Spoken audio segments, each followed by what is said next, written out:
Hello, everyone. My name is Hannah Mayer, and I work for AmeriSave Mortgage Corporation in our solar division.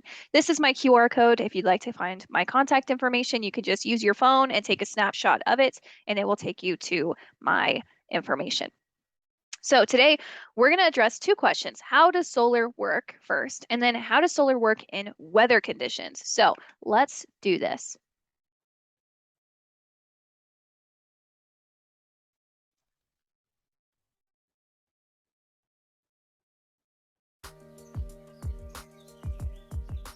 Save money and the planet by turning to solar. Using AI to strategically place solar panels, we find the best way to collect the most rays from the sun. The battery will store the collected solar energy until you're ready to use it, like at night, peak times, or possibly during a power outage. The inverter takes everything that solar panels collect and turns it into power for your home.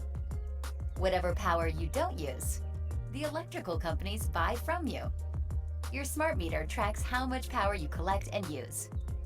And when you have extra power, the meter uses its smart technology to track how much power you sell. The solar you sell off is sent to your city's power grid, and when the sun isn't shining, the city grid returns those power credits back to you at no cost. So you always have access to power when you need it. And when you don't, you help power other homes.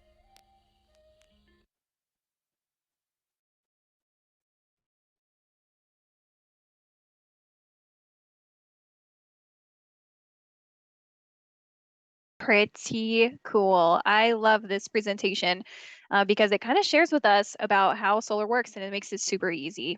So with that said, your panels, right, they produce energy from the UV rays from the sun, right? Whatever you don't use in your home, you'll pass to the grid, and the inverter will be the way that the energy gets converted to usable energy for your home. So yeah, anything you don't use, it gets passed to the grid. If you decide to get a battery, if you can afford one, or if you have a lot of outages, we do recommend you get one. If you can get a battery, then you would first charge your battery and then any excess would go to the grid, and then you would pull that back later on when you need it. So let's talk about the effects of weather. So with sunlight, obviously you want your panels to be producing power as much as possible. So we want to design a system that is most efficient. So we put them on the south side, the east side, or the west side of your roof. North side, not so much. You don't get as much sunlight on the north side, so we don't recommend that as much as the other sides.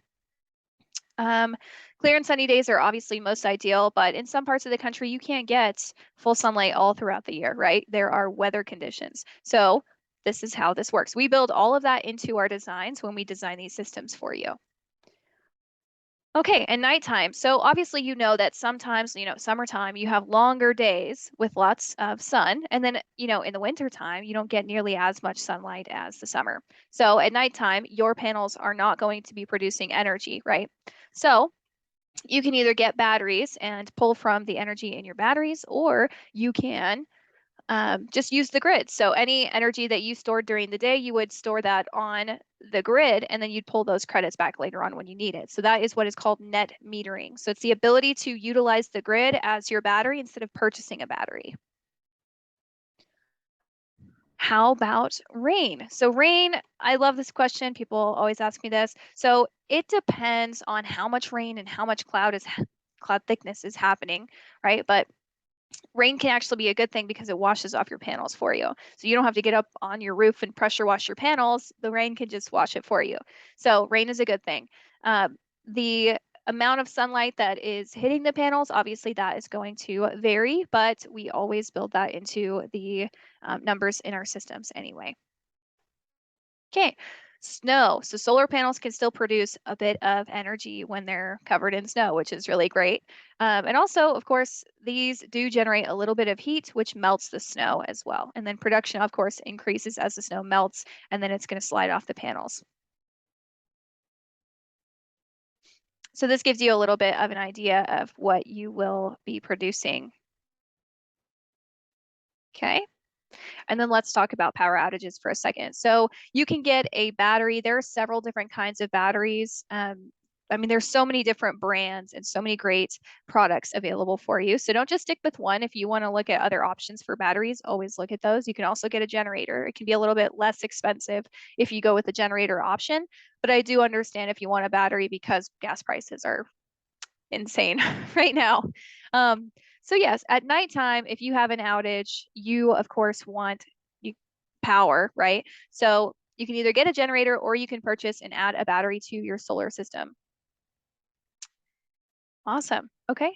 And yeah, I think that's it. So if you have any questions about solar and you want to know how this stuff works and you want to know anything about solar, we are so happy to help. And I look forward to helping you go solar, and keep me posted and let me know about your solar journey. So hope you have a great day, and I'll talk to y'all soon.